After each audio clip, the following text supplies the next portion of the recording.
Papa Dudut. Ako nga pala si Joel, 40 years old.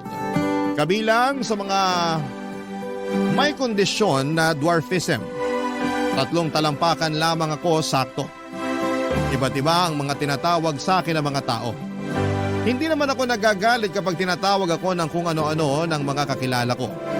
Unano, little person, midget, extra small, at duwending pula. Duwending pula ang tawag sa akin ng ilang mga kaibigan ko dahil bukod daw sa maliit ako ay paborito ko pa ang kulay pula. Hindi rin po ito nakakainsulto sa akin. Lalo totoo naman na paborito ko ang kulay na pula.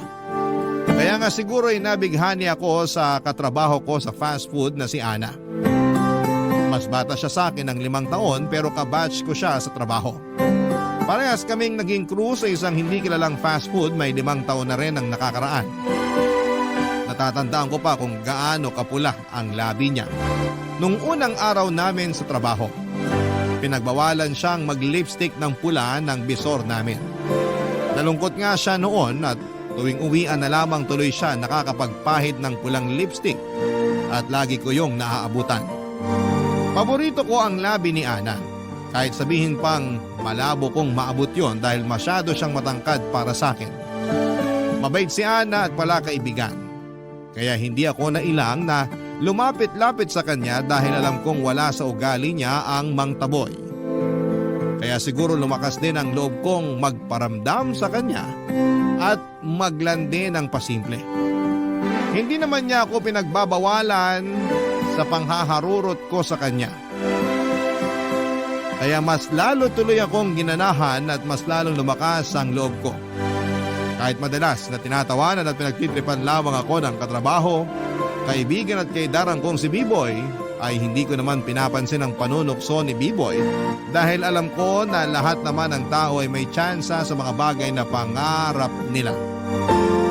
Pangarap ko po siya na matagal na at alam ko na may tsansa ako sa kanya. Isang araw ay sinubukan ko ang swerte ko sa panghaharot ko kay Ana. Confident ako noon palibasa ay bagong gupit at ahit ako. Gwapong-gwapo ako sa sarili ko kaya kinuha ko ang opportunity na yon para lalong lumapit kay Ana, Papa Dudut.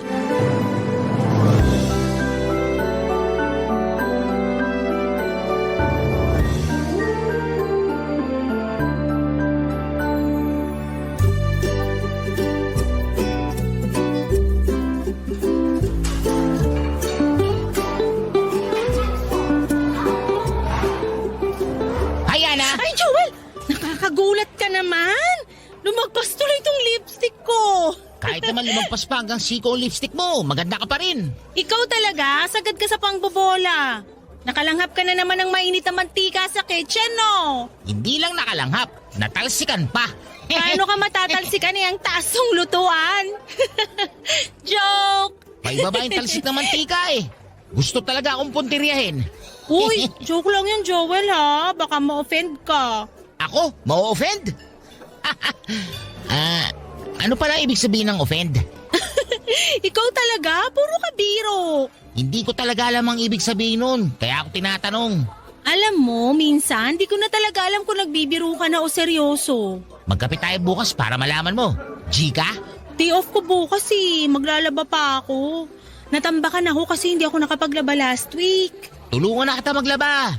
Ako na yung gagawa ng mga bula sa labada. Loko! Kaya na yun ng sabon ko. May iba pa akong kayang gawin. Itanong mo kung ano.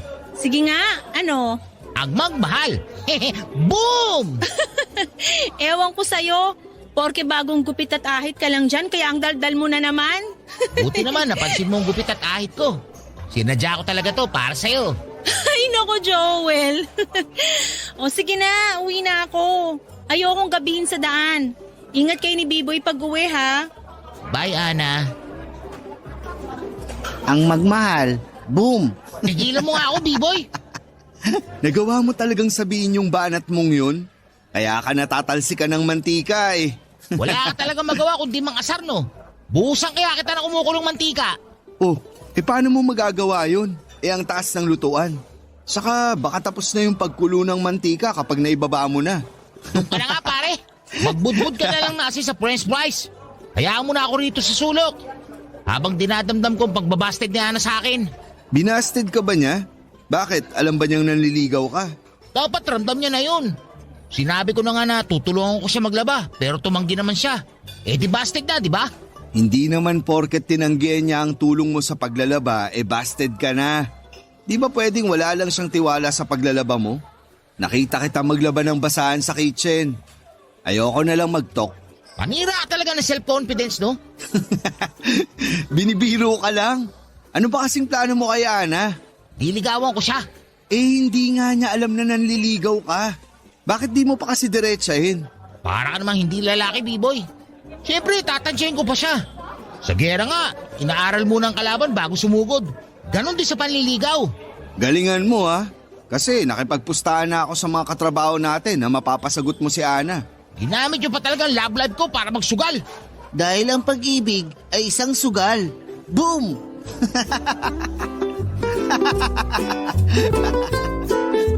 Ang pag-ibig ay isang sugal. Tama nga naman si B-Boy. Natatakot akong isugal ang lahat kay Ana kasi hindi naman ako sigurado kung gusto niya ako.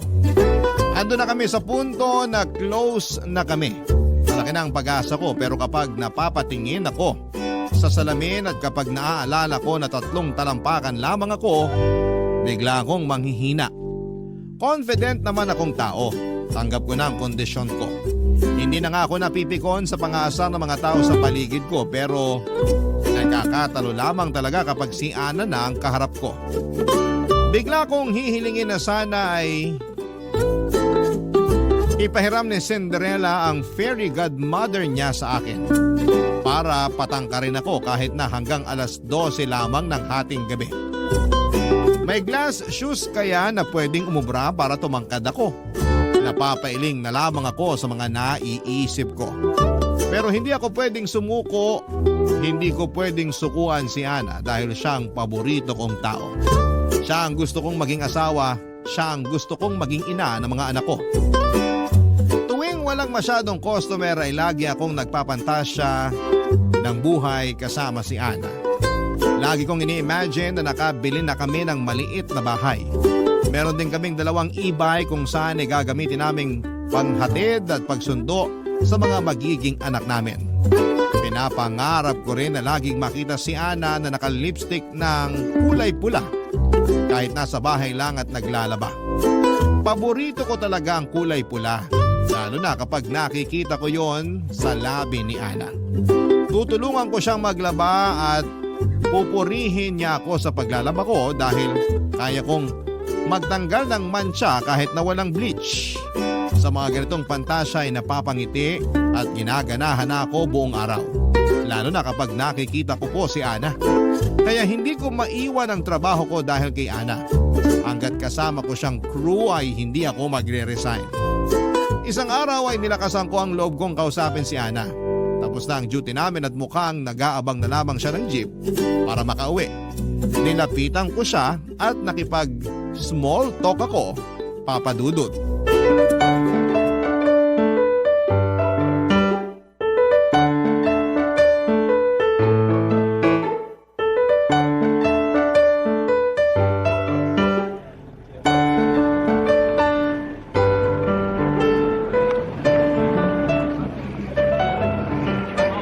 Hello, Ana. Hi, Joel. Pauwi ka na rin? Oo, pero hihintayin muna kita makalis para safe ka. Ang sweet naman. Thank you, ha. Sweet talaga ako. Mahihiya lahat ang may diabetes sa tamis ko. Nagbibiro na naman siya. Pinapatawa mo talaga ako lagi. Kung kailangan mo ng 3 talampakang payaso, andito lang ako ha.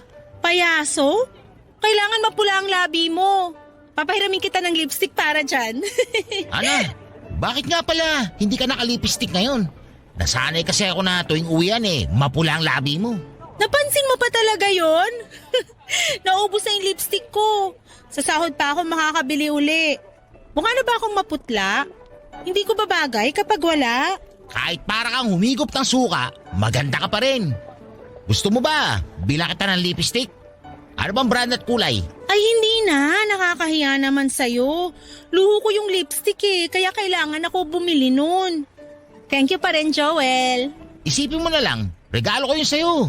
Gusto ko lang talagang makitang mapula ang labi mo. Ha? Ana, pwede ba ako Erwin! Sino si Erwin? Ay, sorry, kababata ko at manliligaw. Halika, papakilala kita.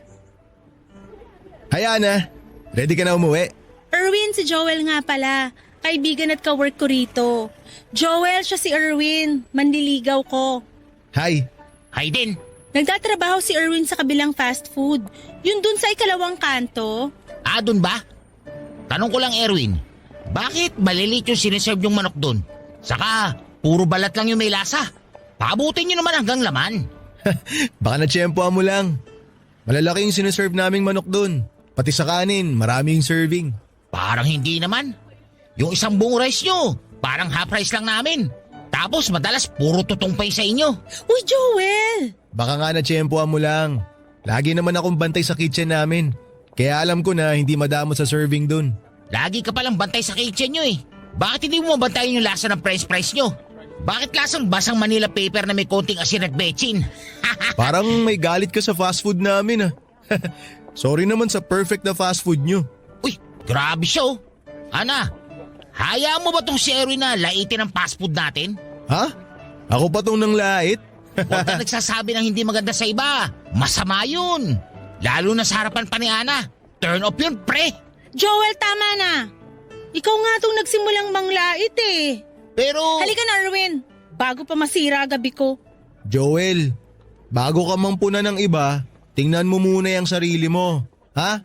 Maliit na payo lang. Hinila na ni Ana si Erwin kaya hindi na rin ako nakasagot pa. Saka wala na rin naman akong ibang pwedeng masabi pa. Tinira na niya ang itsura ko. Ano pang ilalaban ko roon? Mas lalo tuloy akong nanliit dahil sa pagkakapanalo ni Erwin. Pinagmasdan ko na lamang sila na pumara ng jeep at ako naman ay naiwang mag-isa sa entrance ng fast food namin. Nayaran ako sa inasal ko. Hindi naman ako mayabang o mapanglait. Tinamaan lang kasi ako ng selos nang malaman kong nanliligaw si Erwin kay Ana. Naunahan ako sa paborito kong dalaga. Masama ang loob kong pumasok muli sa fast food at dumiretso ako sa kitchen at binantayan ang mga pinipritong manok at sinasalok na mga kanin. Sinigurado kong sakto ang dami at size. Nakita ko ng manager namin at pinauwi na ako. Hindi na pala pwedeng tumambay doon kapag tapos na ang duty, kaya wala akong ibang nagawa kundi ang umalis. Hindi muna ako umuwi ng bahay at naglakad-lakad muna ako pagkalabas ko ng fast food namin. Nagpahangin at nagpakawala ng kahihiyan na inabot ko kina Ana at kay Erwin. Mas lalo pa ako nahiya nang maalala ko kung paanong nagalit si Ana sa akin. Kasalanan ko naman, yon ang unang beses na nagalit siya sa akin at hindi ko yon natanggap kaagad. Hanggat maaari ay gusto kong malambing at mabait sa akin si Ana. Kaya niready ko na ang sarili ko kinabukasan para mag-sorry sa kanya. Baka pwede ko na ring may segue sa kanyang balak kong panliligaw. Kaya lang kinabukasan, Papa Dudut, nang handa na akong kausapin si Ana, siya naman itong biglang umiwas. Sinubukan ko siyang sundan pero hindi niya ako pinansin. Galit pa rin pala siya sa akin. Buong araw akong hinuhuli ang kanyang tingin pero kahit ang mga mata niya ay mailap sa akin. Ganon na ba kasama ang ginawa ko sa manliligaw niyang si Erwin, Papa Dudut? Barangay Love Stories. Barangay Love Stories. Isang linggo na ang lumipas pero hindi pa rin ako pinansin ni Ana. Sobra naman ata ang isang linggo para magtanim siya ng sama ng loob sa akin. Hindi tuloy ako nakapagtrabaho ng maayos nang dahil doon. Laging palpak ang trabaho ko.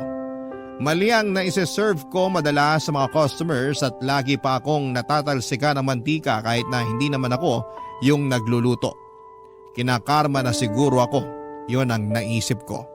Habang pinahihirapan ko pinapahiran ko ng toothpaste ang mga paso ko ng mantika sa balat ko ay nakita ko si Ana na lumapit kay B-Boy at nakipagkumustahan. Nainggit ako ng very slight. Dati naman kami ang nagkukumustahan palagi kapag walang masyadong ginagawa si Ana at walang masyadong customers. Pero ngayon ay si B-Boy na. Pinagmasdan ko lang sina B-Boy at Ana habang nasa sulok ako at tinitiis sa mga paso ko. Hinihintay ko silang matapos makapag-usap at nang tumalikod na si Ana para bumalik sa trabaho ay siya namang pagtawag ko kay B-Boy. Nilapitan naman ako kaagad ni B-Boy at mabuti na lamang at busy ang bisor namin sa opisina kaya nakapagnakaw kami ng ilang minuto para makapag-usap. Kinailangan kong kausapin si B-Boy para humingi ng advice sa gagawin kay Ana. Nakwento ko nga sa kanya lahat ng nangyari at kapalpakan ko. Kulang na lang ay ilublob ako ni B-Boy sa kumukulong mantika at gawing fried chicken. Kahit siya ay hindi natipuhan ng ugaling ipinakita ko kay Erwin. Sa nangyari, wala na akong magagawa pa roon para mabago. Kaya naman humingi ako ng tulong sa kanya sa gagawin ko dahil nalilito na talaga ako. Papa Dudut.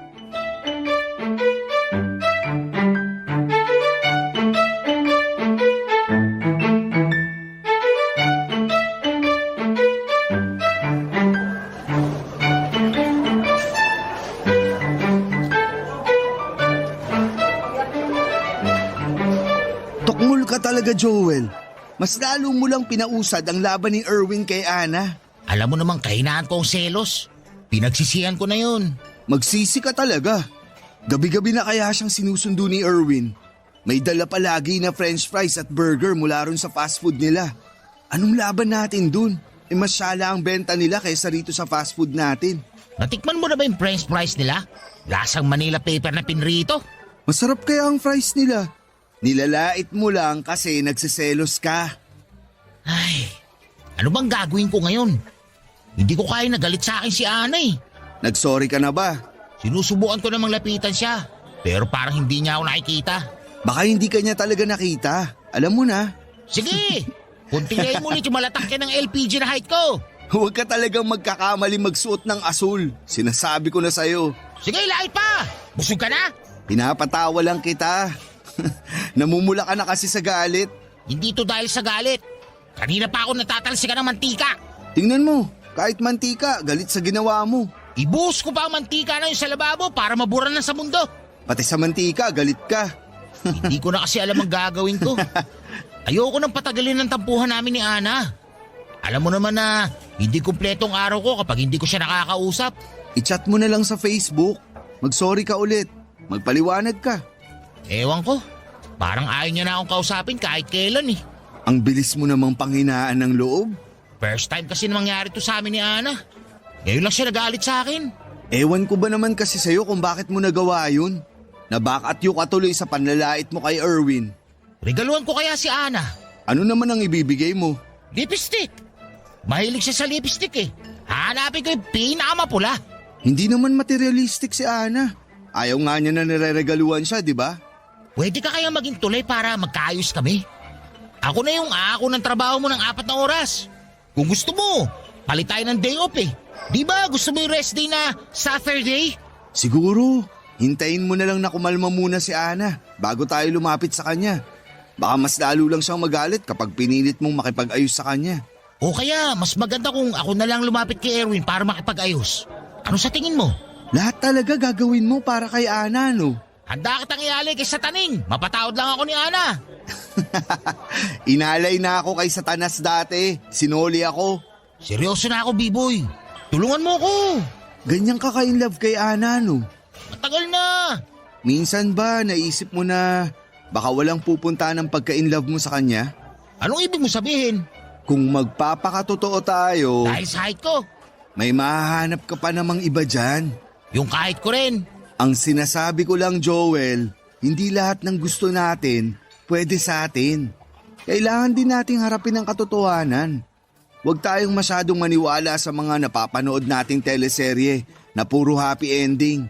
Magmahal tayo ng taong bagay sa atin. Pero si Ana lang talaga ang gusto ko. Gusto ka ba?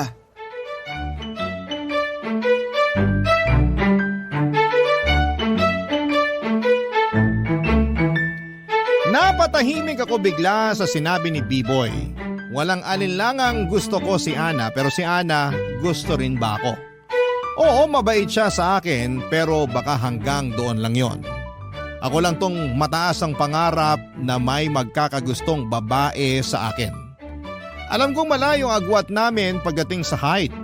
Nung una ay hindi ko naman yon nakitang problema dahil alam kong hindi tumitingin sa pisikal na itsura itong si Ana.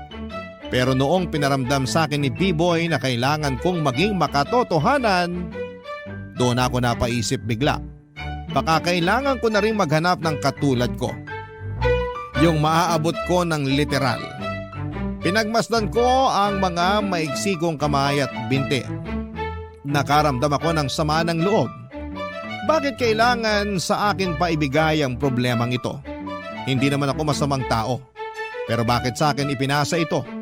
Bakit wala pa ring gamot na pwedeng bilhin sa pharmacy para tumangkad?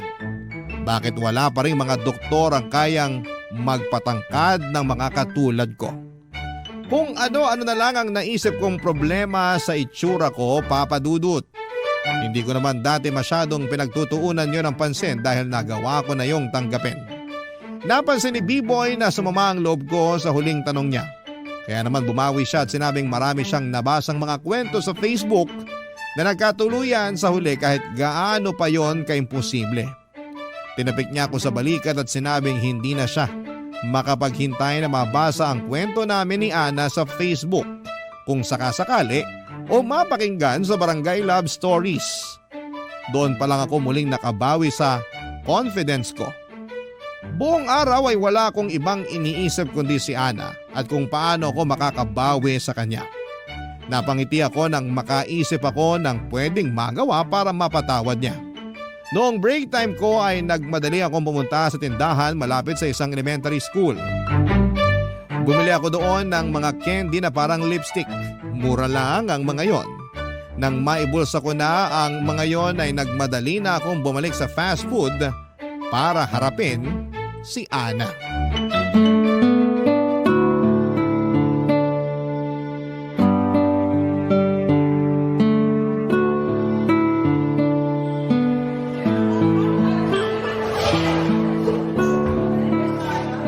Ana, O ano? galit ka pa rin ba sa akin? Obvious ba? Sorry na kasi. Magtrabaho na lang tayo, pwede? Hindi kasi ako makapagtrabaho ng maayos kung galit ka sa akin.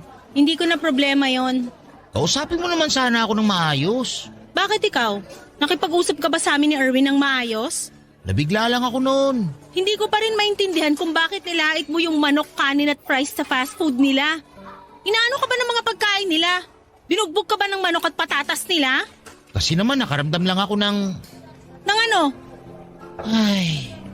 Siguro nainggit lang kasi ako na mas malakas ang aircon sa fast food nila. Saka mas mabango yung ginagamit nilang mantikas na pamprito. Hindi pala talsik di tulad ng sa atin. Niloloko mo ba ako? Sorry na talaga, Ana. Nagsisisi na ako sa ginawa ko. Kung gusto mo, pag dumalaw ulit dito si Erwin, magsosorry din ako sa kanya. Wala nang kaso yung kay Erwin. Kinausap ko na siya. Ay naman pala eh. Napatawad niya na pala ako. Bakit ikaw ayaw mo pa? Kasi hindi ko inaasahan namang babastos ka ng ibang tao. Hindi yun yung Joel na kilala ko. Mabait at marespeto yung Joel na nakakasama ko. Pero yung pinakita mong kagaspangan nun? Grabe!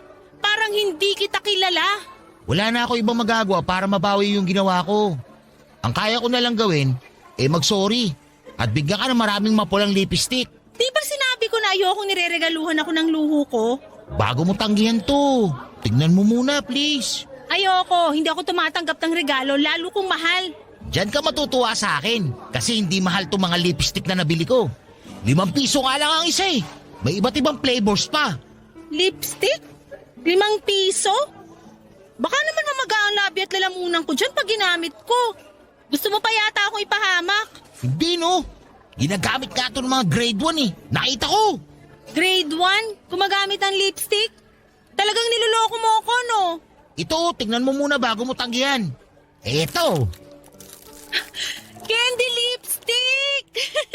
Alam ko to, paborito ko yung strawberry at melon flavors. Sakto.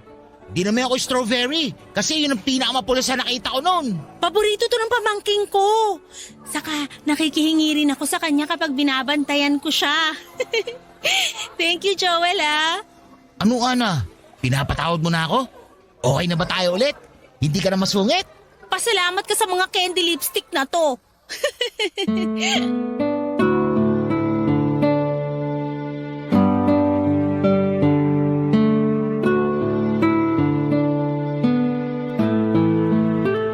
Tuwang-tuwa si Ana habang isa-isang binuksan ng mga candy lipstick.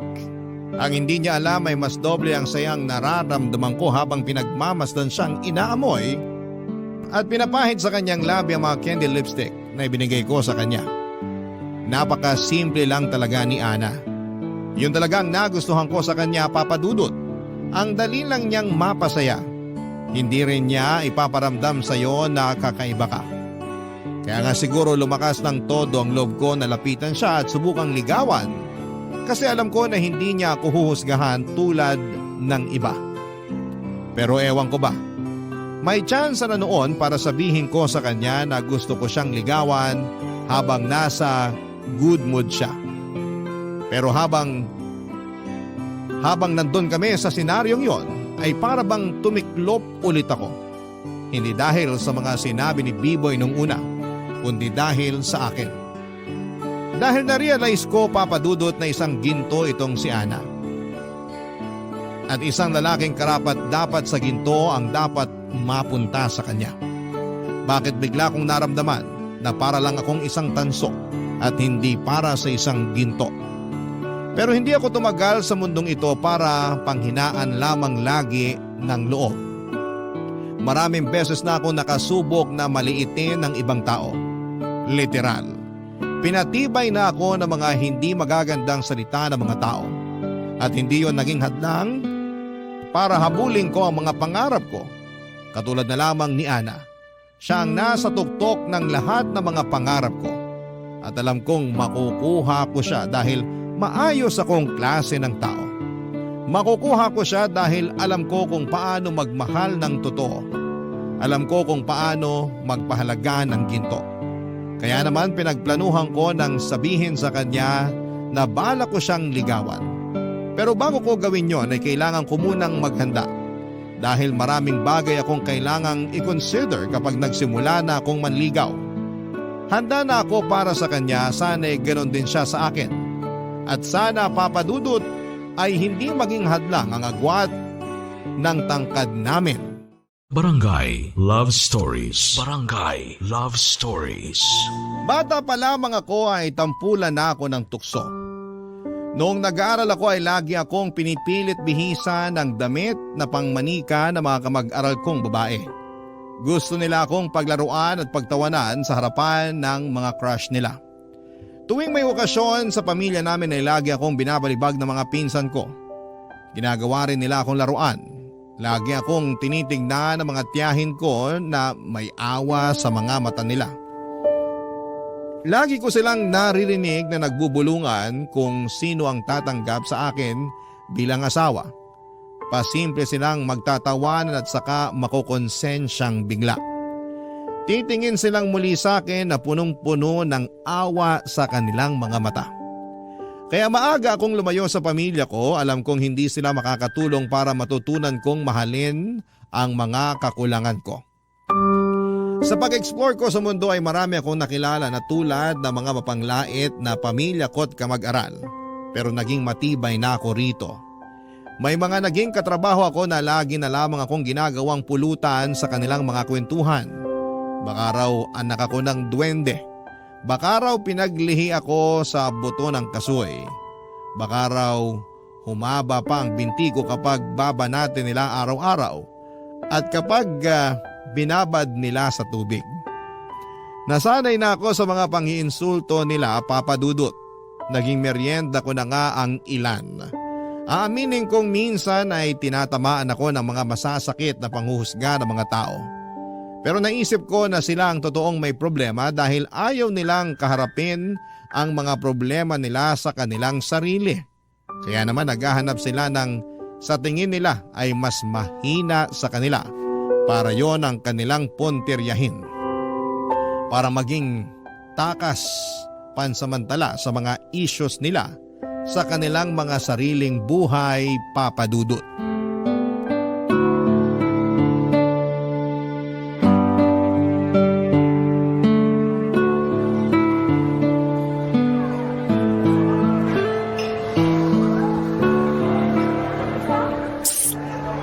Joel, Uy, Ana, bakit?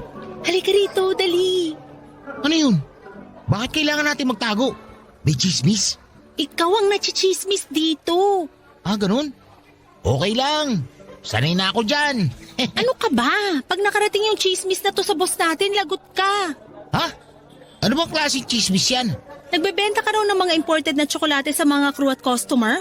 Oo! Gusto mo ba? Meron pa akong natitira sa bag ko. Teka, kukunin ko lang. Hindi ka pwedeng magbenta ng tsokolate rito sa trabaho. Bawal yan.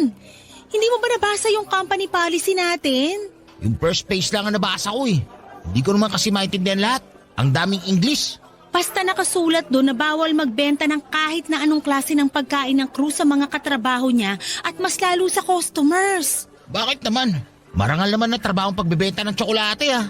Marangal nga, pero wala naman sa lugar. Kaya itigil mo na yan bago pa makarating sa bisor natin. Ayoko nga. Gagalingan ko na lang magtago pag nagbebenta ako. Joel! Saka, tulong din to sa mga katrabaho natin na gusto makabili ng tsokolate na pasalubong sa mga mahal nila sa buhay. Mas mura ang benta ko kaysa sa mga grocery. Kaya makakatipid sila. Joel Pati naman yung mga eh. anak ng mga customer natin na naumay sa mga mamantikang pagkain natin. Deserve nila ang panghimagas na tsokolate. Hindi ka talaga papaawat, no? Di talaga. Gipit ka ba? Sorry kung ganito na ako magtanong. Kasi parang sapat naman yung sahod mo rito. Wala kang utang na binabayaran, matipid at masinop ka sa pera. So bakit? Basta, may pinag-iipunan lang. Ano? Basta nga.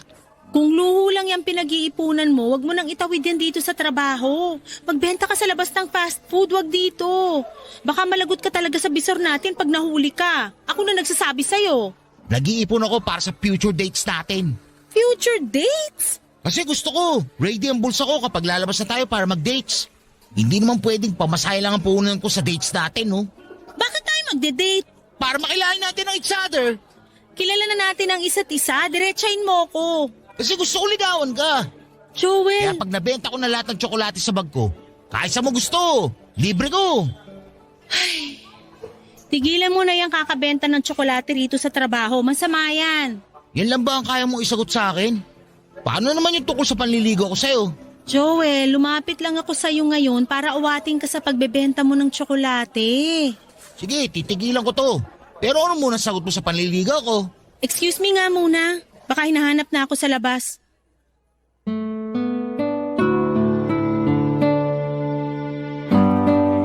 Nagmamadali nang lumabas at lumayo si Ana sa akin. Pinagmasdan ko ang likuran niya habang palayo sa akin. Bigla ko naalala ang unang beses na nabasted ako. Ganon na ganon din. May natipuhan ako sa unang trabaho ko, akala ko ay may pag-asa ako sa kanya kasi mabait naman siya sa akin. Noong sinabi kong gusto ko siyang ligawan ay nagmadali siyang tumalikod sa akin. Mula noon ay iniwasan na niya ako at nalaman ko na lamang sa mga katrabaho ko na pinagtatawanan niya ako dahil ang lakas daw ng loob kong manligaw. Hindi ko naman daw siya kayang maabot. Nasaktan ako doon pero hindi ako sumuko sa pag-ibig. Ilang babae na rin ang sinubukan kong ligawan pero pare-parehas lamang sila na tinatalikuran ako bigla kapag sinabi ko nang gusto ko silang ligawan. Kahit nakarami na ako ng mga nang busted sa akin ay nagpatuloy pa rin ako. Alam kong darating din ang tamang babae sa akin na hindi na ako kukutyain at tatanggapin kung ano lamang ang meron sa akin. At dumating nga si Ana. Pero nanganganib na maulit ang nakaraan ko nang talikuran din niya ako matapos kong sabihin na balak ko siyang ligawan. Tinigil ko na nga ang pagbebenta ng tsokolate at naging klaro na sa akin na wala namang patutunguhan ang pag-iipon ko dahil hindi naman ako pinagbigyan ni Ana na ligawan siya. Pinamigay ko na lamang ang mga natitira kong tsokolate sa mga customers naming bata. Nagpatuloy ako sa trabaho para makalimutan ko ang pangbabasted ni Ana sa akin. Iniwasan ko rin si Ana at alam kong napansin niya yon. Dahil sa gilid ng mga mata ko ay nakikita kong panayang sulyap niya sa akin. Mas lalo lang tuloy akong nahirapang tanggapin ang pangbabasted niya sa akin. Pinagpatuloy ko ang pag-iwas sa kanya ng mga sumunod na araw. Paraan ko yon para makapag-move on na. Napansin nga ni B-Boy ang pag-iwas ko at sinabi ko sa kanya na binasted na ako. Tinapik na lamang niya ako sa likuran at sinabing hindi pa tapos ang laban. Nainis ako kay B-Boy noon kasi binubuhay pa niya ang pag-asa sa puso ko gusto ko na ngang mamatay ang nararamdaman ko. Hanggang isang uwian nilapitan ako ni Ana at hindi ko alam kung paano siya haharapin noon. Sapagkat durog pa rin ang puso ko sa pangbabasted niya. Sana man lang ay makaramdam siya, Papa Dudut.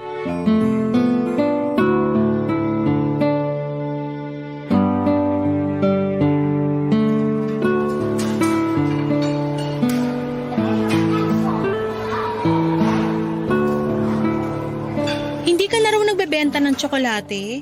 Nachismis lang sa akin ang mga katrabaho natin. Bawal, di ba? Pero marami ka pang natira sa bag mo. Sayang naman yun kung langgam lang makikinabang. Pinamigay ko na lang sa mga customer nating bata. Ang sweet naman. Thank you. Wala ka na bang natira dyan kahit isang piraso lang? Kahit yung nilalanggam na. Wala na. Ang tipid mo namang sumagot. Sumasagot lang naman ako sa kung ano tanong mo. Naninibago lang. Dati kasi isang tanong 10 sagot ka eh. Nakakamiss yun. Sa susunod na lang ako sasagot ng 10. Galit ka ba sa akin? Hindi ako pwedeng magalit sa'yo. Iniiwasan mo kasi ko eh. Busy lang. Alam mo namang marami tayong customer eh. Pero dati naman kahit ilang tray pa yung hawak mo, nagagawa mo pa rin akong kamustahin. Ay, o sige na nga. Kumusta ka? Eto, nalulungkot. Hindi kasi ako pinapansin ng isa dyan. Ako ba? Meron pa bang iba? Huwag ka nga ganyan, Ana. Anong wag akong ganito? Huwag mo na akong pasahin at paikutin. Alam mo namang marupok ako eh. Ha? Huwag ka namang panggap na hindi mo alam ang sinasabi ko. Binasted mo ako, di ba? Binasted? Nung sinabi ko sa'yo naliligawan kita, nagmadali kang layuan ako. Tinalikuran mo ako. Ano ba tawag doon? Pangbabasted na pala yun ngayon? Ganun ang ginagawa ng mga nililigawan ko noon eh. Tatalikuran nila ako kapag sinabi kong liligawan ko sila. Tapos, inulit mo pa. Aaminin ko, nabigla ako nung sinabi mo na gusto mo akong ligawan. At aaminin ko na una kong naisip yung height mo. Sabi na eh, katulad ka rin pala ng iba. Hindi ka pala naniniwala sa height doesn't matters. Pero nung naalala ko lahat ng ginawa mo sa akin, sa pagmamap mo sa sahig na dinadaanan ko para hindi ako madulas, kasi alam mong hindi ako maingat maglakad. Sa paghihintay mo sa akin sa labas ng fast food hanggang makasakay ako ng jeep. Sa pag-aabot mo sa akin ng panyo araw-araw dahil alam mong lagi akong pinagpapawisan. Sa pagtatanggol mo sa akin kapag inaaway ako ng mga customer at sa candy lipstick. Marami pang iba pero ito yung malinaw kong naaalala. O tapos? At walang nakagawa nun sa akin. Ikaw lang. Lahat sila puro tangkad lang pero ikaw, halimaw ka sa kabaitan. Sinasabi mo lang yan para hindi sumama ang loob ko sa height ko. Nagsasabi ako ng totoo. Paano si Erwin? Binasted ko na siya mula nung inabutan mo ko ng candy lipstick. Kung ganun, wala na ba akong kakompetensya ngayon sa'yo? Wala na. Panalo na ba ako kung ako maliligaw sa'yo ngayon? Depende sa flavor ng candy lipstick na ireregalo mo sa akin. Pinagbigyan din ako ng tadhana sa wakas. Ilang beses na akong nasaktan sa pag-ibig, naka-jackpot din ako sa bandang huli. Akala ko lahat ng tatalikod sa akin ay babased sa akin. Hindi pala ganon lagi ang kaso. Tulad po ni Ana na nabigla lang. Masyado naman kasi ako at walang preno. Habang nag-uusap kami ay umiikot muli sa utak ko ang pangarap kong maliliit na bahay para sa amin. At mga makukulit at maliliit naming mga anak. Ang dalawang e-bike na panghatid at pangsundo sa mga anak namin at ang ipopost kong love story namin sa Facebook na mapapakinggan din sa Barangay Love Stories. Marami na ako naging plano para sa amin ni Ana. Ganun siguro kapag sigurado ka na. Nang dumaan ang jeep na sasakyan ni Ana ay hinawakan ko ang kamay niya at tinanong kung pwede ko ba siyang ihatid sa kanila. Ngumiti si Ana at hindi binitawan ang aking kamay. Proud siyang sinabay ako sa jeep habang magkahawa kaming dalawa. Sa ngayon, Papa Dudut ay patuloy pa rin po ang panliligaw ko kay Ana. Dinoble ko ang pagsisikap na patunayan sa kanya na karapat dapat ako sa matamis niyang oo. Walang palya ang pagbili ko ng mga candle lipstick na nagdadala ng ngiti sa mapula niyang labi. Hindi na rin ako tinutokso pa ni B-Boy lalo't inaabangan na niyang mapasagot ko si Ana para manalo na siya sa pustahan. Gagamitin daw niya ang perang mapapalalunan niya para pang-date sa isa naming katrabaho. Nainggit ata sa ligawan namin ni Ana kaya nakisabay na rin siya. Maraming salamat po sa pagpili ng aking kwento at hangad ko na nakapagdala ko ng pag-asa sa mga katulad kong hindi pinagpala sa height at itsura. Totoong may kulang sa atin, aminin na po natin. Pero oras na dumating ang isang taong magmamahal sa atin ng totoo, hindi natin mararamdaman pa ang kakulangan na yon dahil sa wakas, kompleto na tayo. Muli maraming salamat po sa inyo, Papa Dudut. Ang inyong forever kapuso at kabarangay, Joel. Dear Papa Dudut, meron ba kayong tao na hindi ninyo gusto dahil galit kayo sa kanya? Ako kasi ay meron. At yon ang stepfather ko. Pero bago ko ikwento sa inyo isa-isa ang mga dahilan kung bakit hindi ko siya gusto at galit ako sa kanya. Pabati muna ng isang magandang tanghali sa inyong lahat, avid listener at certified kabarangay na talaga ako since nadiskubre ko ang programa ninyo na Barangay Love Stories noong pandemic. Marami akong natutuhan sa mga kwento ninyo lalo na pag ito ay tungkol sa pamilya. Kaya nga na-inspire ako nito na magbahagi ng storya ko. Tawagin niyo na lamang po ako sa pangalang Lilibet, 31 years old at nagtatrabaho bilang loan officer sa isang bangko sa Quezon City. Pero ang kwentong ibabahagi ko ay magsisimula noong 20 years old ako. Noong edad kong yon, ay may pinakilala sa akin ang mama ko na lalaki. Si Sergio na boyfriend daw niya. Pero imbes na matuwa ay nagalit ako sa mama ko dahil para sa akin ay wala siyang karapatang pumasok sa isang relasyon matapos siyang lokohin at iwan ang tatay ko noong 8 taong gulang pa lamang ako.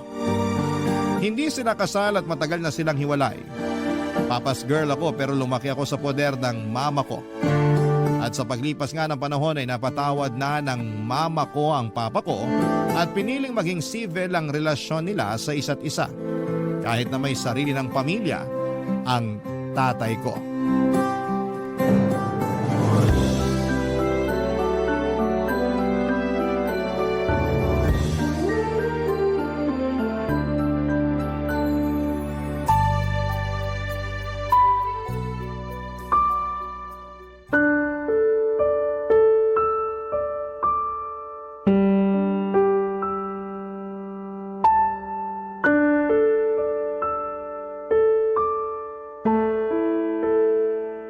Ano pong sabi nyo?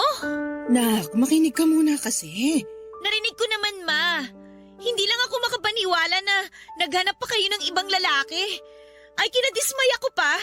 Kayo na nung seryo na yon. Paano na po si Papa niyan? Pamilyado na ang papa mo. May mga anak na nga sila ng kinakasama niya, hindi ba? Tsaka matagal na kaming hiwalay. Oo nga po, pero umaasa pa rin ako na baka magkabalikan pa rin kayo. Lalo ngayon na lagi sila nag-aaway ng kinakasama niya. Anong ibig mo sabihin? Kinuwento lang sa akin ng kapatid ko sa chat. Pero hindi pa rin yung garansya na magkakabalikan kami. Wala na nga kaming nararamdaman sa isa't isa eh. Wala kasi pinagpalit nyo na siya sa seryo na yon.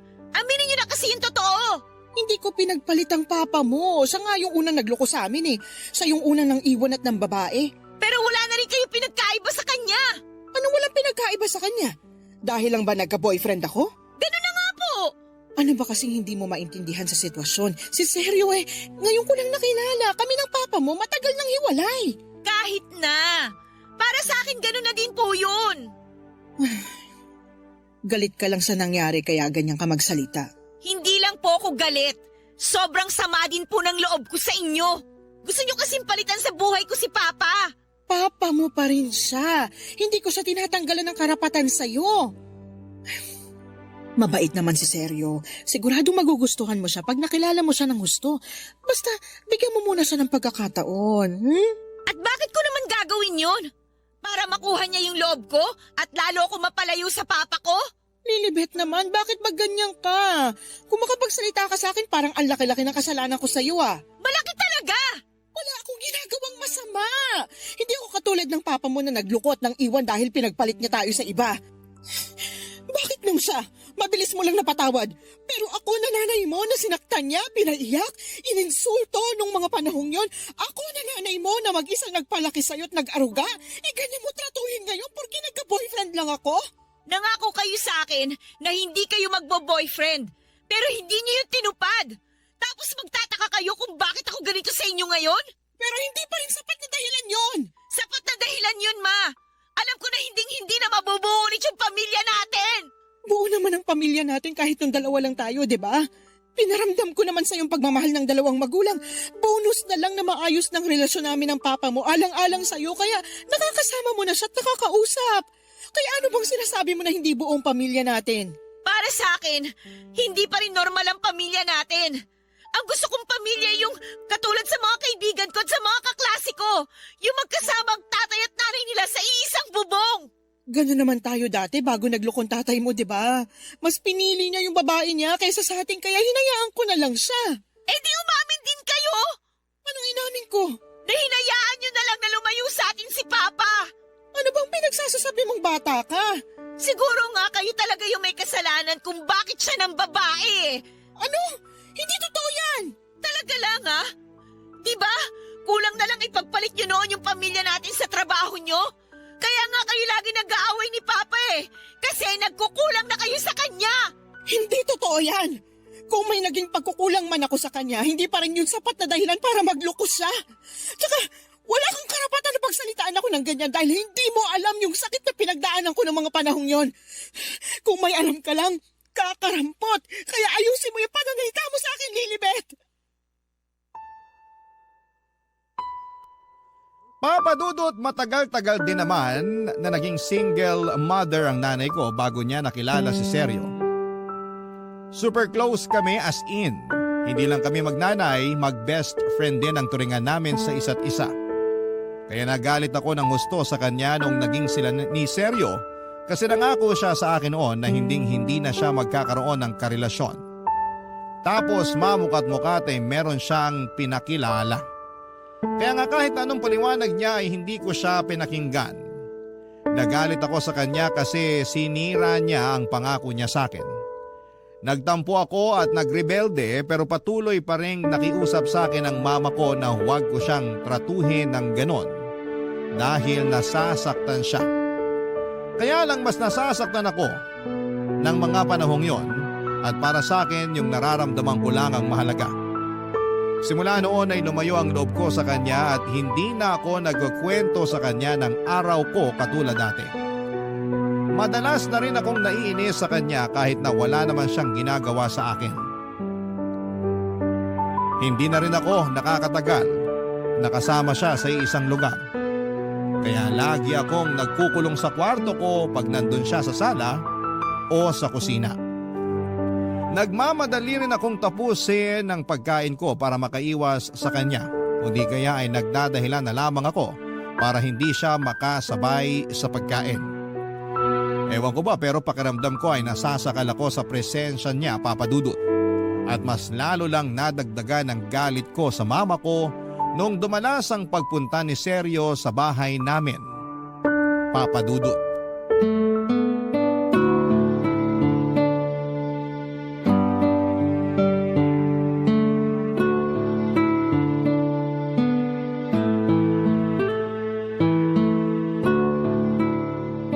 Sa palagay mo, magugustuhan ni Lilibet tong niluto kong sinigang na salmon? Oo naman, paborito niya yan. Alam mo kasi mahilig sa isda yung anak kong yon. At salmon ang paborito niya. Sunod yung bangus, tsaka tulingan. Ganun ba? Nakakatuwa naman kasi bihira lang sa mga kabataan yung mahilig sa isda . Madalas kasi karne ng baboy o manok.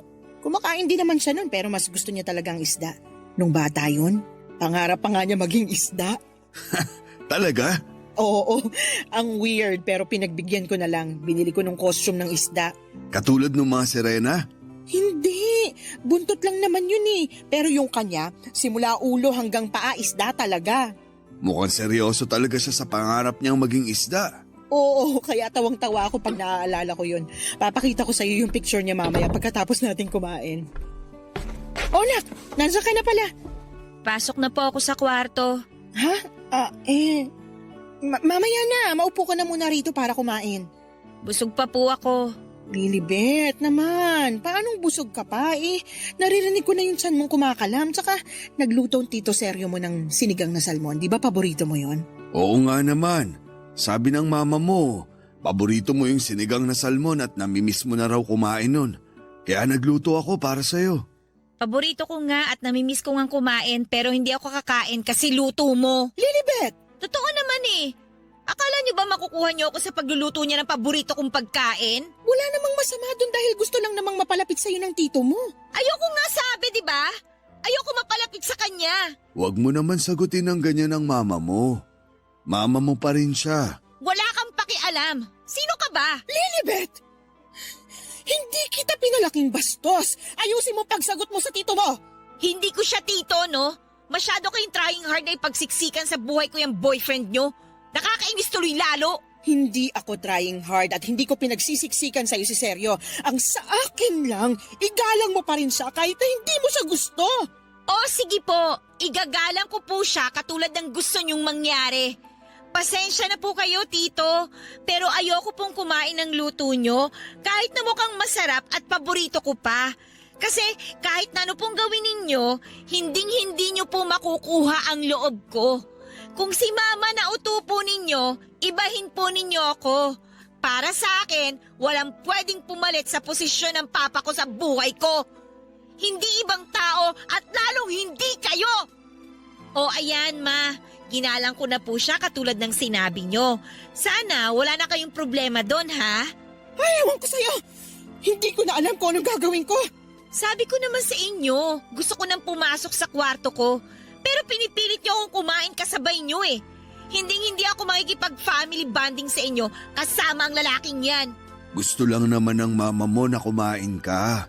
Kung ayaw mo pala nakasama ako, ayos lang naman. Basta kumain ka pa rin kasi mukhang gutom ka na.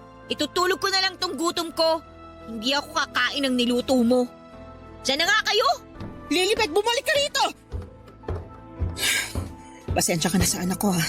Hindi ko naman siya ganyan pinalaki pero nagbago lang siya nitong naging tayo.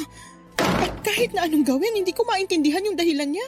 Hayaan muna natin siya.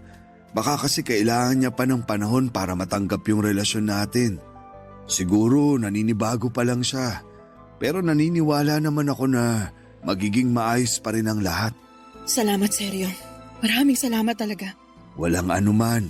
Tara, kumain na tayo. Sige, hahatiran ko na lang mamaya si Lilibet sa kwarto niya. Papadudot nagtatrabaho bilang chef ang stepfather ko at sa restaurant na pinagtatrabahuhan niya sila nagkakilala ni mama. Teacher naman ang mama ko.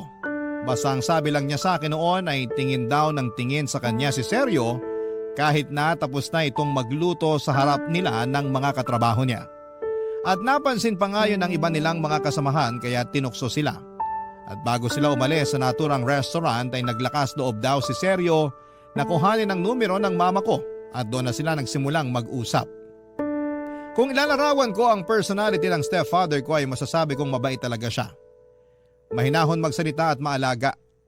Nakikita ko kung paano niya asikasuhin si mama kapag nasa bahay silang dalawa. Pinaghahanda niya ito ng pagkain at baon para sa pagpasok nito sa trabaho at inahatid sa university na pinagtuturuan nito bago siya pumasok sa pinagtatrabahuhan niya. Hindi rin siya nagmimintis sa pakikipaglapit ng loob sa akin. Pero para sa akin, papadudot ay nagkukunwari lamang siya para umamo ako sa kanya katulad ng ginawa niya sa mama ko. Kaya kahit na anong gawin niya, hindi tatalab sa akin ang pagpapabida niya. Hindi niya makukuha ang loob ko kasi hindi ako utu-uto. Katulad ni Mama. Barangay Love Stories. Barangay Love Stories. Papadudot pagkalipas ng 1 taon ay nagpakasal ang mama ko at ang stepfather ko.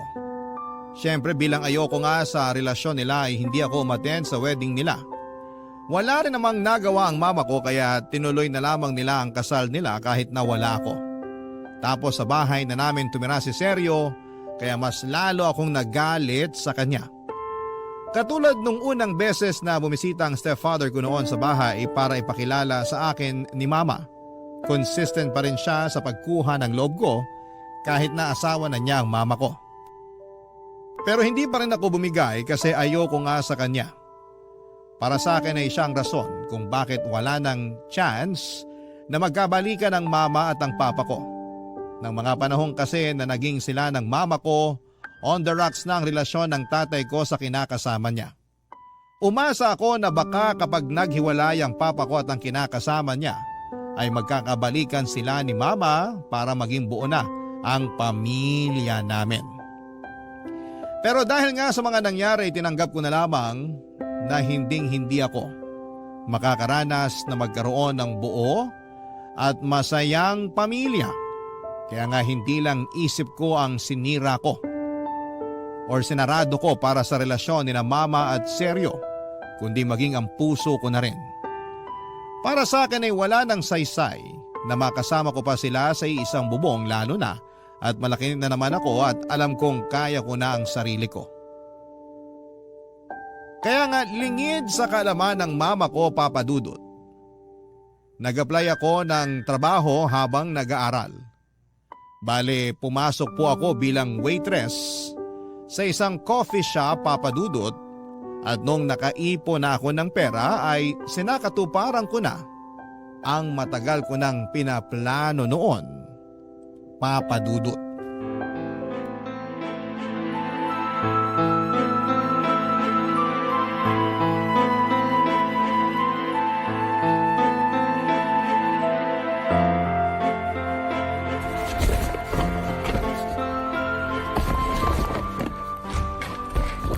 Nak, saan ka pupunta? Bakit ka naglalagay ng damit sa bag mo? Hindi po ba halata? Aalis na ako sa bahay na to. Bakit aalis ka? Saan ba punta mo? Wala na po kayo doon, no? Tsaka, ang lakas naman ng loob yung tanungin ako kung bakit ako aalis. Hindi man lang kayo marunong makaramdam dyan. Naturingan pa namang nanay ko kayo pero wala rin. Dahil ba to sa pagpapakasal namin ni Sergio? Ano pa nga ba? Yun lang naman yung problema natin dito di ba? Nagmamahalan kami. Ano bang mali doon? Maling-mali yun kasi nagpatali ka na talaga sa kanya. Hanggang ngayon ba naman pinipilit mo pa rin na magkakabalikan kami ng papa mo? Oo! Umaasa pa rin ako pero sinira nyo na yung pag-asang yun. Kaya ngayon nakasal na naman kayo, mas maganda siguro kung bumukod na ako.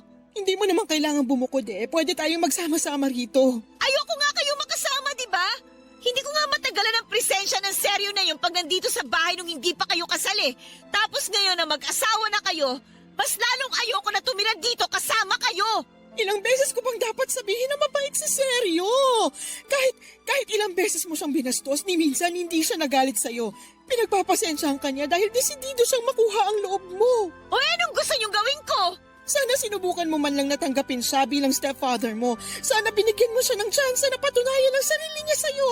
Hindi ko nga kailangan ng bagong tatay, di ba? Meron na akong tatay. Bakit ba kasi puro na lang yung tatay mong bukang bibig mo wala rin naman siyang pakialam sa'yo? Ha?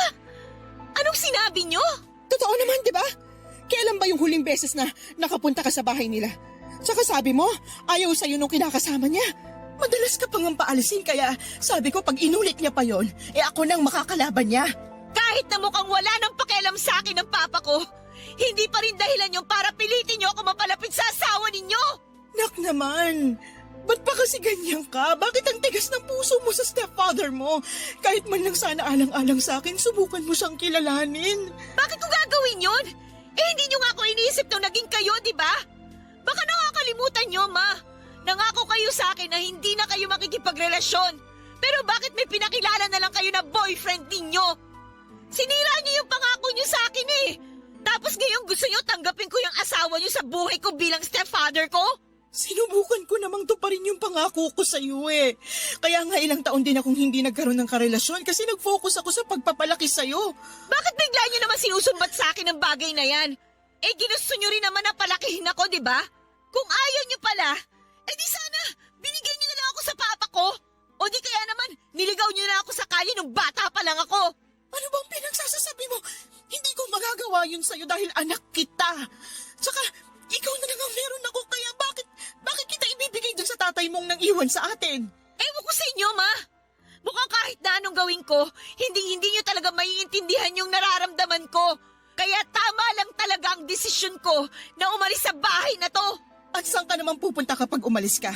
Nag-aaral ka pa, Lilibet? Hindi mo pa kaya ang sarili mo. Yun ang akala nyo. Palibasa kasi maliit na bata pa rin yung turing nyo sa akin eh. Ipapaalala ko lang sa inyo, ma. Malaki na ako at may kakayanan na ako magdesisyon para sa sarili ko. Tsaka, kumikita na rin naman ako ng pera dahil may trabaho na ako. Ano? At anong klaseng trabaho yan? Nagtatrabaho ako bilang waitress sa isang coffee shop para makaipon ng pera at makalis na sa bahay na to. Bakit di mo lang sinabi sa akin? Bakit ko naman sasabihin sa inyo? Kasi mama mo pa rin ako. Kahit nagalit ka sa akin, dapat sinasabi mo pa rin sa akin yung mga ginagawa mo. Di ba, ganun ka naman sa akin noon? Noon yun, ma. Pero hindi na ngayon. Malaki na ang pinagbago ko kasi kayong nagtulak sa akin na lumayo ang loob sa inyo.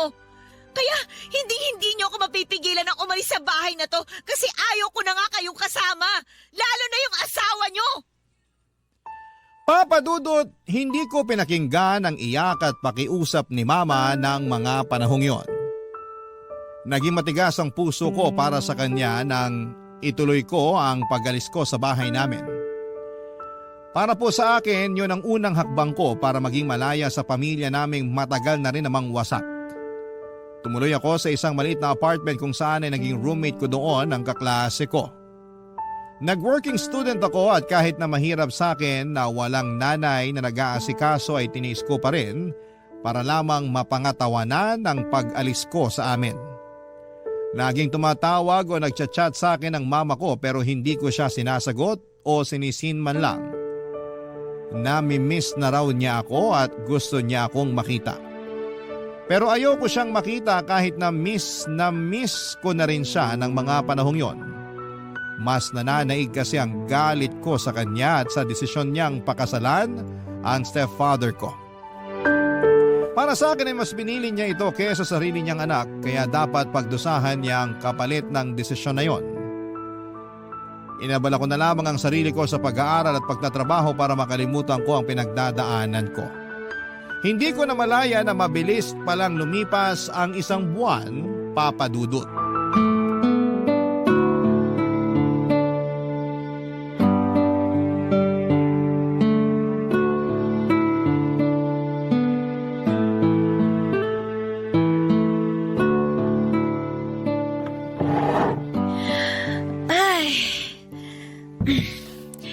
Sa wakas, nakaupo rin. Nakakapagod tong araw na to, grabe. Oo nga eh. Buti na lang closing na. Kaya nga eh, sakit na naman ang katawan ko nito. Eh hindi pa naman ako kagad makakatulog nito pag uwi sa apartment. Mag-review pa kasi ako para sa exam namin bukas. Medyo gahol na nga eh. Pareho tayo. Medyo gahol na rin ako kasi busy din sa ibang school activities. Nasabi mong member ka rin ng publication nyo, di ba? Oo. Ang galing mo nga kasi napagsasabay-sabay mo yan. Pati nag-working student ka rin. Hindi ka ba nahihirapan? Kasi ako talagang hirap na hirap eh. Nahihirapan ako pero masaya naman ako sa ginagawa ko eh. Masaya rin naman ako sa ginagawa ko. Kasi kumikita na ako ng pera. Nabibili ko na yung mga gusto ko. Pero nakakapagod pa rin talaga. Pagod ka na physically, pagod ka na rin mentally. May choice ka naman kung gusto mo nang tumigil sa pagtatrabaho para makapag-focus ka sa pag-aaral mo. Di ba nabanggit mo na kaya ka pa rin naman pag-aralin ng mama mo kasi may trabaho naman siya? Oo, pero ayokong umasa sa kanya eh. Tsaka, kaya nga hindi na ako nakatira sa amin ngayon dahil galit ako sa kanya. Ah, okay. May conflict pala kayo. Oo, at galit ako sa kanya. Gusto mo bang malaman kung bakit? Sige, kung sasabihin mo. Galit ako sa kanya kasi nagpakasal siya dun sa boyfriend niya. Noon pa man, hindi ko natanggap yung relasyon nila. Bakit? Kasi umaasa pa rin ako nun na magkakabalikan sila ng papa ko. Kaya nga nagulat ako tsaka naggalit nung malaman kong may iba na siya. Tapos napuno talaga ako nung nagpakasal sila. Para kasi sa akin, sinira niya yung pangako niya na hindi makikipagrelasyon sa iba eh. Sandali. Ibig mo bang sabihin hiwalay na sila ng papa mo bago siya nagpakasal dito sa boyfriend niya? Oo, matagal na. 8 years old pa lang ako. Hindi naman sila kasal, pero nagsama sila sa iisang bubong. Kaso, nagloko si papa eh. Naghanap ng ibang babae dahil masyadong busy si mama sa trabaho. Kaya para sa akin, kasalanan niya kung bakit nasira ang pamilya namin. Para sa akin, kung may pagkukulang man ng mama mo, hindi sapat na rason na humanap ng iba ang papa mo. Ano bang dapat ang ginawa ni papa? Inayos yung pamilya nyo. Dapat mas inunawa niyang sitwasyon. Mas naging pasensyoso. Ewan ko. Pero para sa akin si mama talaga yung may kasalanan. Wala naman ako sa posisyon para baliwalain yung nararamdaman mo. Kung sa tingin mo mas malaking kasalanan ng mama mo, sana mahanap mo pa rin yung pagpapatawad dyan sa puso mo. Ewan ko kung kaya ko pang patawarin siya kasi alam mo sa totoo lang, ang laki na ng panghihinayang ko sa samahan namin eh. Sobrang close kami noon bago siya nagkaroon ng boyfriend. Matanong ko lang, kumusta tong stepfather mo? Okay naman. Masasabi ko na mahaba ang pasensya niya, mahinahon magsalita, tapos mahal na mahal niya ang mama ko. Magaling din siya magluto kasi chef siya eh. Pero ayoko pa rin mapalapit sa kanya. Kasi feeling ko, inaagawan niya ng pwesto yung papa ko sa buhay ko. Tingin ko hindi naman gano'n ang intensyon ng stepfather mo. Talaga? Gusto lang niya mapalapit sa'yo kasi anak ka ng asawa niya. Para sa akin, kung malinis naman yung intensyon niya, walang kaso doon. Ay, kaya lang hindi ako katulad mo mag-isip eh. Galit ako sa kanya at galit din ako sa mama ko. Kaya nga umalis ako sa bahay namin. Okay lang yan. Sabi ko nga, hindi ko babaliwalain yung feelings mo kasi ikaw ang nakakaramdam niyan. Pero salamat kasi na-appreciate ko na nagkwento ka sa akin. Gusto ko lang din kasing may mapaglabasan itong sama ng loob ko. Ang bigat na rin kasing dalin eh. Basta nandito lang ako kung gusto mo na makakausap. Handa akong makinig at maging kaibigan sa'yo. Papadudot katrabaho ko si Fred sa coffee shop na pinapasukan ko. Barista naman siya doon pero katulad ko ay isa rin siyang working student. Kapwa ko siya third year student at siya lang naman ang sumusuporta sa pag-aaral niya. Laki po sa hirap si Fred at wala na siyang tatay matapos nitong mamatay sa sakit noong 16 anyos pa lamang siya. Tapos ay may 3 pa siyang nakababatang kapatid na pare-pareho ring nag-aaral. Ang mama lang din nila ang nagtaguyod sa kanilang magkakapatid kaya nga porsigido siyang tulungan ito.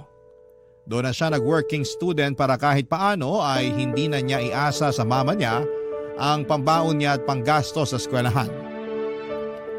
Mabait si Fred, gentleman at gwapo.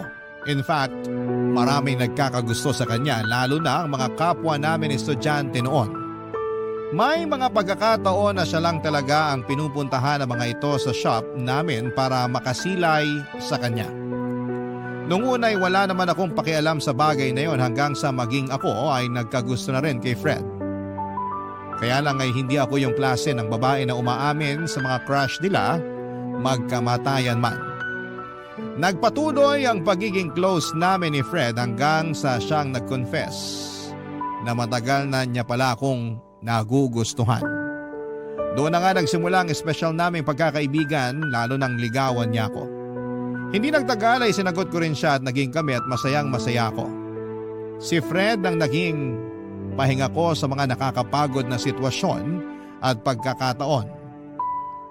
At aaminin ko na doon ko mas naunawaan ng mama ko nang maging sila ng stepfather ko. Kaya nga hindi ko na lang namamalaya na unti-unti palang lumalambot ang puso ko sa mama ko. Sinisin ko na mga chat niya sa akin at nakikipag-usap na rin sa kanya sa call. Pero sandali lang naman yon. At kung may free time lang ako, madalas kasi busy ako sa trabaho at sa pag-aaral. Pero hindi ko pa rin sinasabi sa mama ko papadudot ang kinakaroonan ko.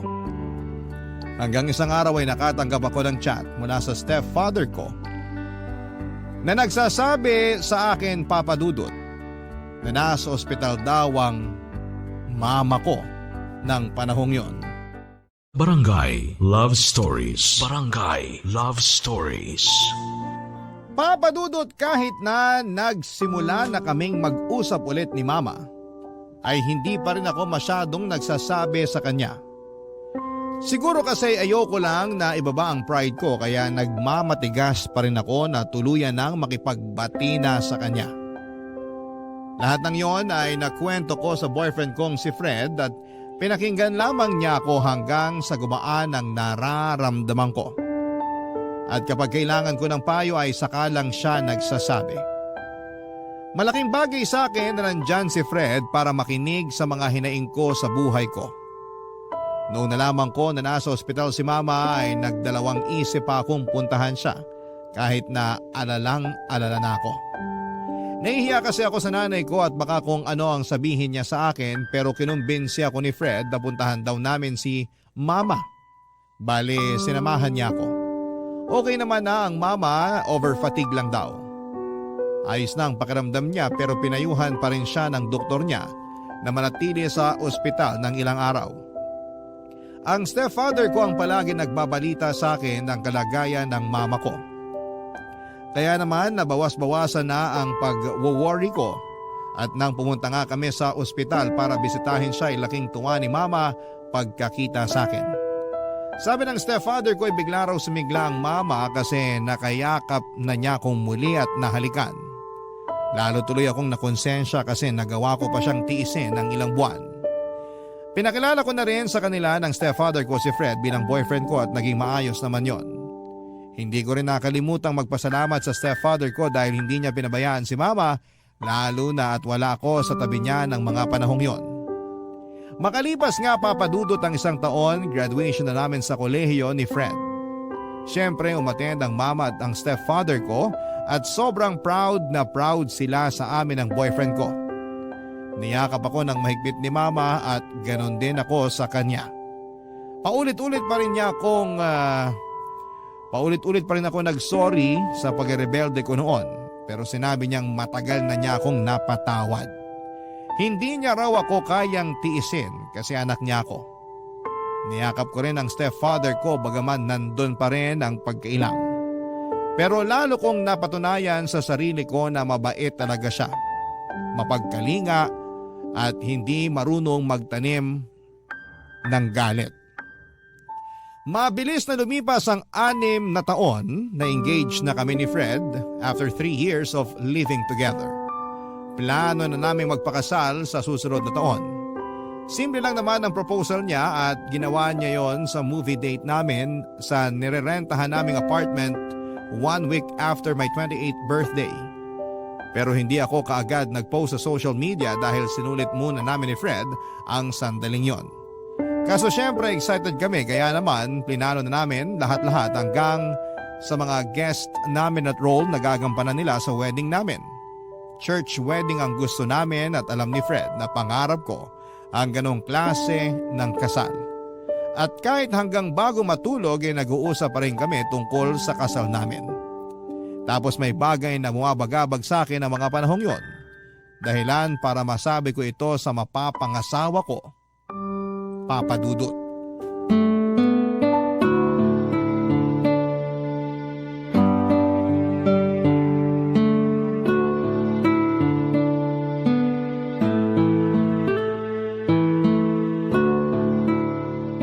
May naisip ka na kung sinong best man mo, Han? Oo, yung best friend ko si Luis. Naku, siguradong matutuwa yun. Sigurado yan. Tagal na nun hinihintay na ikasal tayo. Tapos inunahan na ako na siya raw dapat ang best man ko. Ikaw, may mga listahan ka na ba ng mga bridesmaid mo? May naiisip na ako pero tingnan ko pa rin kung sino yung makakapunta. Yung iba kasi nasa malayong lugar na nakatira tsaka nagtatrabaho. Karamihan sa kanila mga classmate ko nung college na naging kaibigan at parang kapatid ko na rin. Oo, tama rin naman. Pero bukas ko na iisipin kung sino-sino ang gusto kong maging groomsmen.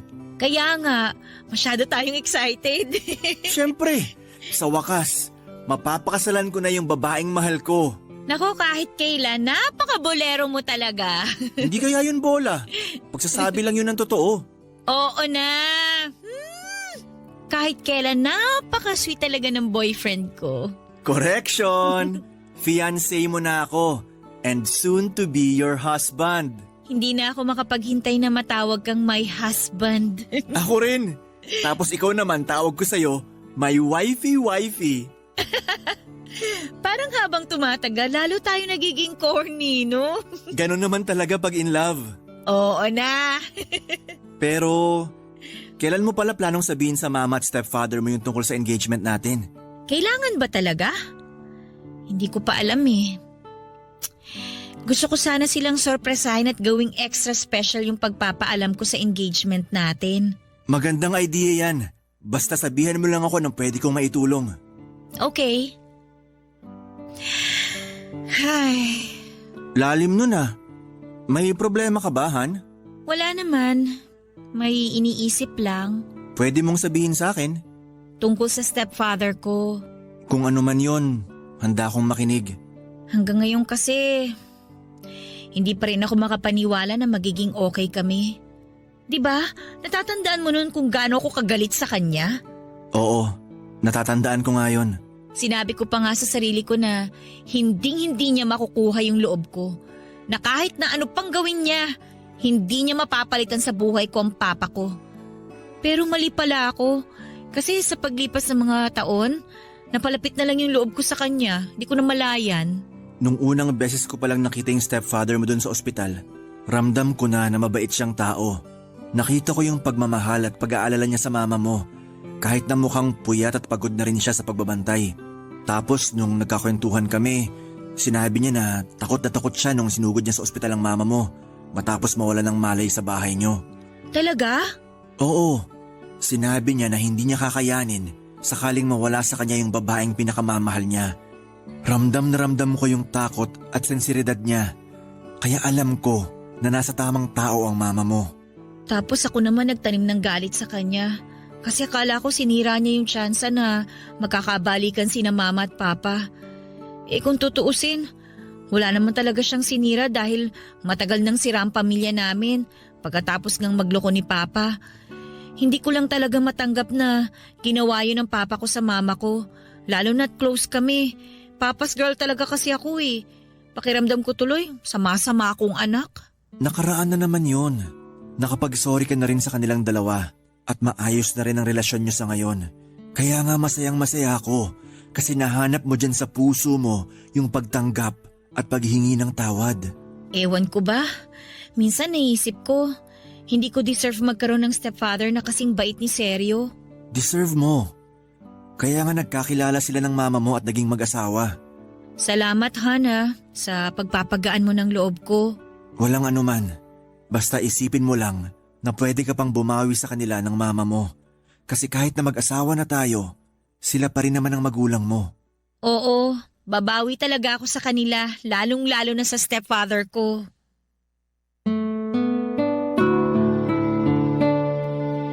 Papadudot sa totoo lang ay may punto ang lahat ng sinabi ni Fred tungkol sa stepfather ko. Sa loob kasi ng ilang taon na naging bukas ako sa relasyon nila ni Mama, ay lalo kong napatunayan kung gaano siya kabuting tao. Kaya nga tuluyan ang lumambot ang puso ko para sa kanya. Pero nahihiya pa rin ako sa kanya kaya nga nakatulong ang pag-uusap namin yun ni Fred para maging buo ang desisyon ko sa pinaplano kong papel na gagampanan niya sa kasal namin ng fiancé ko. Hindi pa namin nasasabi sa parents ko ang tungkol sa engagement namin at planong pagpapakasal ni Fred. Naisip kong sorpresahin sila at ipaalam yon sa kanila sa birthday ng stepfather ko. Kabado nga ako pero buti na lang dahil pinakalma ako ng fiancé ko.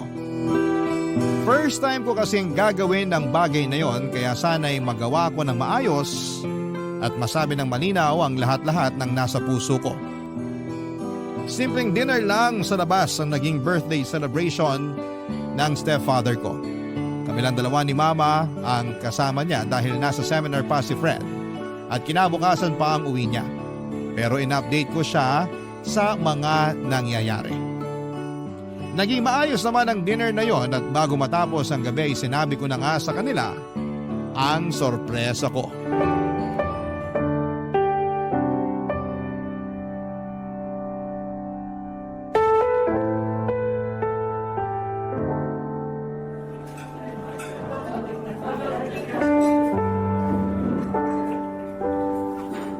Ma, may sasabihin po pala ako sa inyo ni Tito Sergio.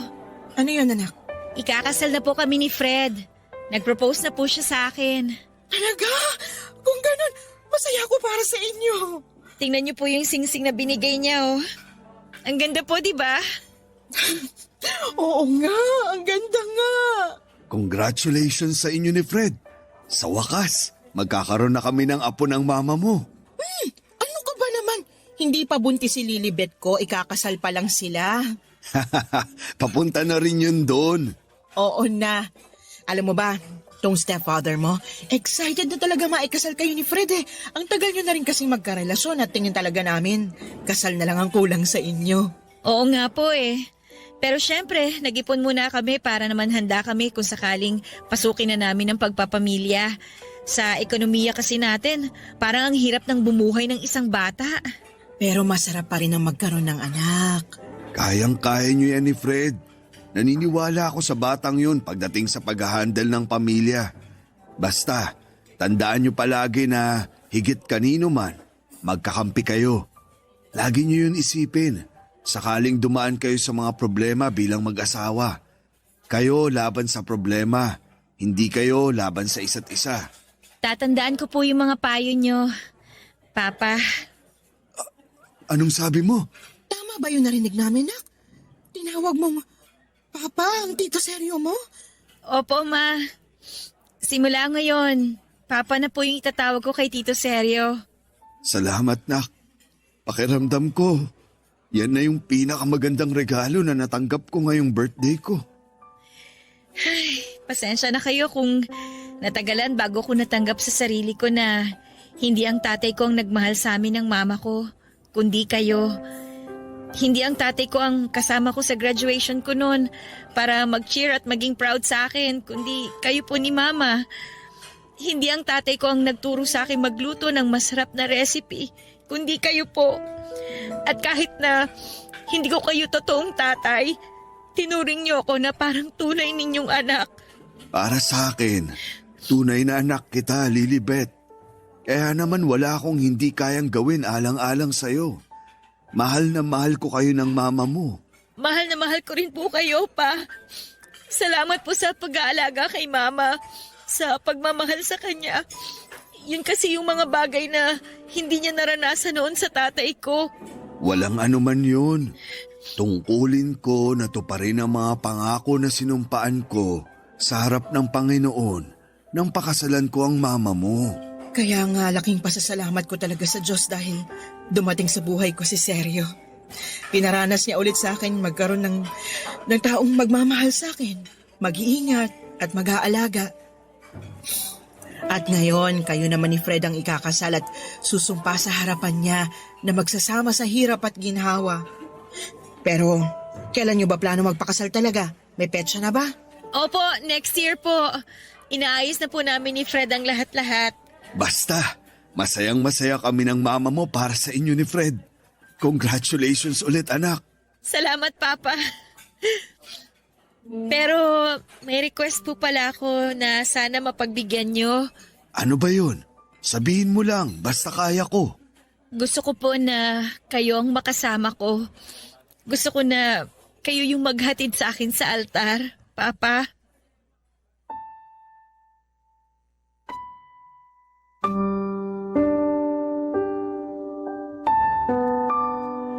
Papadudot nakita kong nangilid ang luha sa mga mata ng stepfather ko nang sabihin kong gusto ko na siyang maghahatid sa akin sa altar. Papunta sa mapapangasawa ko. Naiyak din si Mama kasi pareho nilang hindi ine-expect ang bagay na yon. Pero desidido na akong ibigay sa kanya ang tungkuling yon. Lalo na siya ang itinuring kong best man sa buhay ko. Sunod sa aking asawa na si Fred. Hindi nagtagal ay kinasal kami ni Fred at yon ang pinakamaligayang araw ng buhay ko. Sa kasalukuyan ay buntis na ako sa second baby namin ni Fred at masayang masaya ang mga magulang ko dahil nga nagkaroon na sila ng mga apo sa amin. Kitang-kita ko kung gaano sila ka-close sa mga anak namin, lalo na ang papa ko. Malaki rin ang pasasalamat ko sa Diyos dahil pinatunayan niya na hindi lahat ng tao ay katulad ng tatay ko. Dahil merong mga tao na katulad ni Papa Sergio, yung bang bukal sa puso kong magmahal at kumalinga. Hanggang dito na lamang po ang sulat ko, Papa Dudut, at maraming salamat po sakaling mapili po ninyong i-ere ang kwento ng buhay ko sa Barangay Love Stories. Ang inyong kapuso at kabarangay forever, Lilibet.